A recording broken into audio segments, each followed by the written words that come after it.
ವ್ಯವಸ್ಥೆ ಮಾಡ್ಕೊಂಡು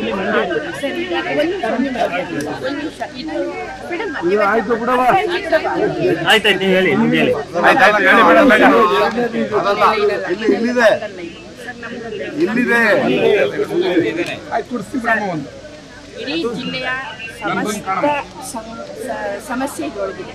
ನಿಮಗೆ ಇದನ್ನು ಸೇರಿ 3-4 ಬಾರಿ ಕೊಟ್ಟಿದ್ದೀವಿ. ಇಲ್ಲಿ ಸರ್ಕಾರ ಹಣವನ್ನು ನಮ್ಮ ತೆರಿಗೆ ಹಣವನ್ನು ಅಭಿವೃದ್ಧಿಗೆ ಮಾಡ್ತಾ ಇದ್ದೀರಾ. ಫ್ಯಾಕ್ಟ್ರಿಗೆ ಕಿಲೋಗೆ 50 ರೂಪಾಯಿ ಬಂದಿದ್ದೀರಾ?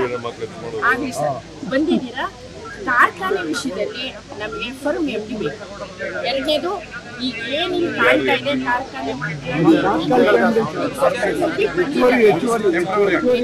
ಬಂದಿದ್ದಾರೆ. ಒಂದ್ ನಿಮಿಷ ನಾನು ಮಾತಾಡ್ಬಿಡ್ತೀನಿ, ಬಿಟ್ಟದ್ದನ್ನೇ ನೀವು ಮಾತಾಡ್ತಾ. ಕಾರ್ಖಾನೆ ಸರಿ ಹೋಗ್ಬೇಕು ಅಂತ ನೀವು ಇಷ್ಟೊಂದು ಶ್ರಮ ಪಟ್ಟು ಮನಸ್ಸು ಮಾಡಿರೋದು ತುಂಬಾ ಗೌರವ. ಆದ್ರೆ ನಿಜವಾಗಿ ಕಾರ್ಖಾನೆ ಸ್ಥಿತಿಗತಿ ಬಗ್ಗೆ ನಿಮ್ಗೆ ಅರಿವಿಲ್ಲ ಸರ್. ನಮ್ಮ ಸಚಿವರಿಗೆ, ಶಾಸಕರುಗಳಿಗೆ, ಡಿಸಿಗೆ ಎಲ್ಲ ಗೊತ್ತಿದೆ.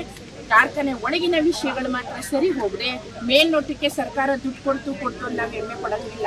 ಇಲ್ಲಿ ಆಡಳಿತದ ವ್ಯವಸ್ಥೆ ಸುಧಾರಿಸಬೇಕು. ಅಧಿಕಾರಿಗಳು ದಕ್ಷ ಅಧಿಕಾರಿ ಬರಬೇಕು.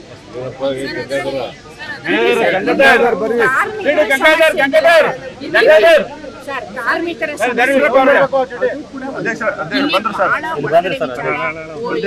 ಇರ್ಲಿ, ನೀವು ಕೇಳಿಸ್ಕೊಳ್ಳಿ ಅಧ್ಯಕ್ಷ, ಆಮೇಲೆ ನಾವು ಹೇಳ್ತೀವಿ. ನೀವು ಕಾರ್ಮಿಕರದು, ರೈತರದು, ಕಬ್ಬಿಂದು ಸಕಾಲಕ್ಕೆ ಅರಿದೇ ಓದಿದ್ದು, ಜೂನ್ಗೆ ಪ್ರಾರಂಭ ಆಗದೆ ಓದಿ ಇತರೆ ಎಲ್ಲ ಇದ್ರೊಳಗಿದೆ. ತಾವು ಅದಕ್ಕೆ ಕ್ರಮ ವಹಿಸಿ.